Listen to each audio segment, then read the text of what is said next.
Saudara, kalau kita melihat film-film kolosal zaman dulu, ketika mereka mempunyai harta, mereka menyimpannya di dalam sebuah kendi, di dalam sebuah bejana yang begitu bagus, begitu keras. Taruhlah harta itu berupa emas, ditaruh dalam sebuah bejana tanah liat. Ketika di dalam bejana tanah liat, walaupun harta itu memantulkan cahaya yang sedemikian rupa indahnya, cahaya yang begitu bagus, begitu baik, apakah kita bisa melihat keindahan dari harta itu yang disimpan di dalam bejana? Kesulitan buat kita semua untuk melihat isi dari dalam bejana tersebut. Sangat sukar untuk kita melihat seperti apa harta di dalam bejana itu. Keindahannya yang begitu baik, yang begitu memukau, tidak pernah akan terlihat, dikarenakan bejana dari tanah liat ini yang menutupi segala sesuatunya, keindahan di dalamnya. Lalu bagaimana caranya supaya kita bisa melihat harta yang ada di dalam bejana tersebut? Hanya ada satu cara untuk membuat supaya harta itu terlihat dari dalam bejana. Caranya, bejana tanah liat tersebut harus dihancurkan. Ketika bejana tanah liat ini dihancurkan, maka seluruh harta yang ada di dalamnya itu akan terlihat. Keindahannya yang memukau, yang membuat kita semua menjadi takjub, akan terlihat. Kemilau cahayanya akan membuat kita wow. Cara untuk memecahkan bejana ini tidak begitu mudah. Sangat sulit, sangat menyakitkan. Kita harus rela untuk dipecahkan. Saudara, tanpa kita sadari, bejana tanah liat itu sebenarnya adalah diri saudara dan diri saya sendiri. Dan harta yang ada dalam bejana itu yang Bapak berikan kepada saudara dan kepada saya, yaitu Roh Kudus. Harta yang begitu dahsyat, memiliki kuasa yang luar biasa, yang membuat kita menjadi anak-anak Tuhan yang luar biasa, yang bisa menampilkan dan mewujudkan, memperlihatkan karakter Kristus di dalam diri kita. Kuasa Roh Kudus tidak pernah akan terlihat dari orang banyak dalam diri kita kalau bejana ini tidak pernah dihancurkan. Untuk dapat menghancurkan bejana ini, jelas saudara dan saya harus menjadi manusia-manusia yang unggul di hadapan Tuhan. Untuk menjadi manusia-manusia yang unggul di hadapan Tuhan, kita harus merelakan hidup kita, merelakan segala keinginan kita, merelakan segala kedagingan kita ini tidak lagi menguasai hidup kita. Supaya dalam kehidupan ini kita bisa menjadi manusia yang unggul, kita harus berjuang, menghabiskan waktu hidup kita, menghabiskan tenaga kita, bahkan mengerahkan segala daya upaya yang kita miliki, supaya kita bisa tampil menjadi manusia yang unggul di hadapan Tuhan.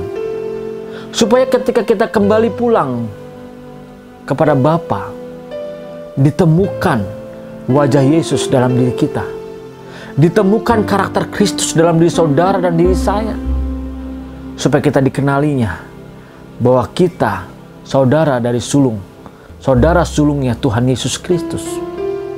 Karena Bapa menginginkan kita menjadi saudara sulungnya Tuhan Yesus Kristus, di mana Yesus Kristus telah terlebih dahulu mencontohkan kepada kita bagaimana dia harus hidup di dalam muka bumi ini, bagaimana dia taat sama Bapa, bagaimana dia tunduk dan menyelesaikan pekerjaan Bapa di muka bumi ini.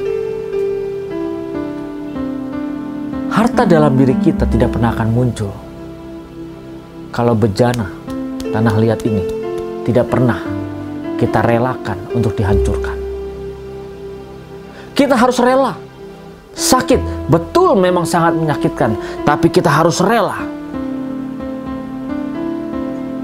Kita harus menjadi manusia-manusia yang unggul. Tidak cukup hanya sebatas itu saja.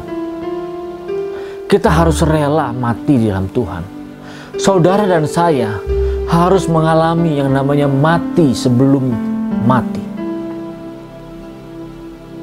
Kalau kita masih mau menikmati hidup ini, dan kita tidak pernah mau mati sebelum kita mati, kita tidak pernah bisa menampilkan bagaimana harta itu di dalam diri kita.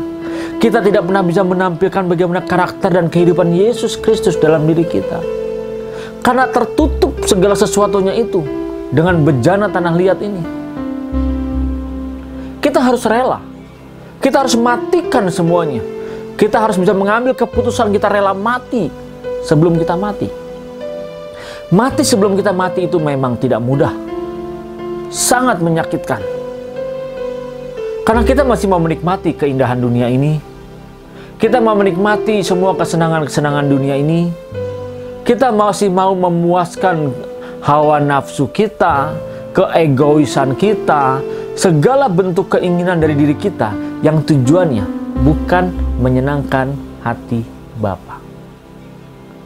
Banyak keinginan kita tujuannya hanya ingin memuaskan diri kita, menyenangkan hati kita, merasa bahwa kita ingin dihargai, merasa kita punya jabatan, merasa kita punya kekuasaan, merasa kita punya harta, kita semena-mena sama orang lain.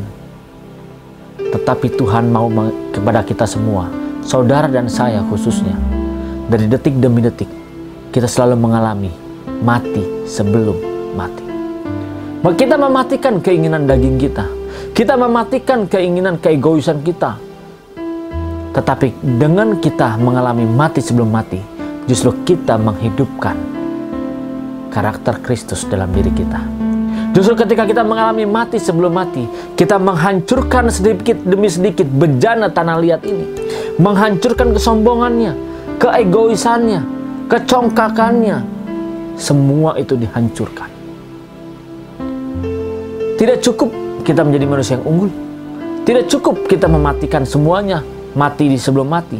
Tapi Tuhan juga masih menginginkan bagaimana kita memindahkan hati kita.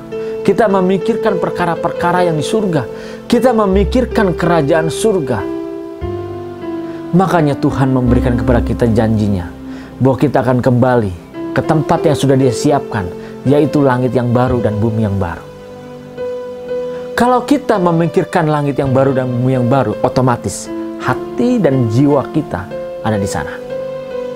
Karena firman Tuhan berkata, di mana hartamu berada, di situ hatimu berada. Mungkin Bapak Ibu sekalian berkata, ya tidak mungkin. Coba Bapak Ibu buktikan, ketika saudara pergi yang jauh dari rumah, ketika pergi jauh dari rumah, berusaha untuk menelpon ke rumah, siapa yang menunggu di rumah di sana? Mungkin pembantu atau satpam atau dititipkan tetangga. Pasti ketika kita pergi dalam waktu lama, kita telepon, bagaimana kondisi keadaan di rumah? Kita akan bertanya, aman atau tidak? Atau mungkin saat ini di musim hujan, bertanya, banjir atau tidak? Ini membuktikan ketika kita pergi, hati kita tetap ada di rumah itu. Pikiran kita tetap ada di harta kita. Semua yang kita tinggalkan, kita tidak mau kan harta kita kehilangan? Kita tidak mau kan rumah kita kemasukan maling? Kita tidak mau kan rumah kita terendam dengan banjir? Tanpa kita sadari, harta kita ada di rumah itu. Sehingga pikiran dan jiwa kita, perasaan kita selalu berada di sana. Sehingga kita berusaha untuk menelpon dan mencari tahu beritanya. Saudara, supaya Roh Kudus nampak dalam diri kita, harta yang luar biasa itu bisa terlihat dengan banyak orang. Kehidupan Kristus bisa nyata dalam kehidupan kita. Mari menjadi manusia yang unggul. Dan kita juga harus mematikan, mati sebelum mati segala kehidupan duniawi kita. Bahkan kita memindahkan hati kita di langit yang baru dan bumi yang baru. Tuhan memberkati saudara. Salam transformasi.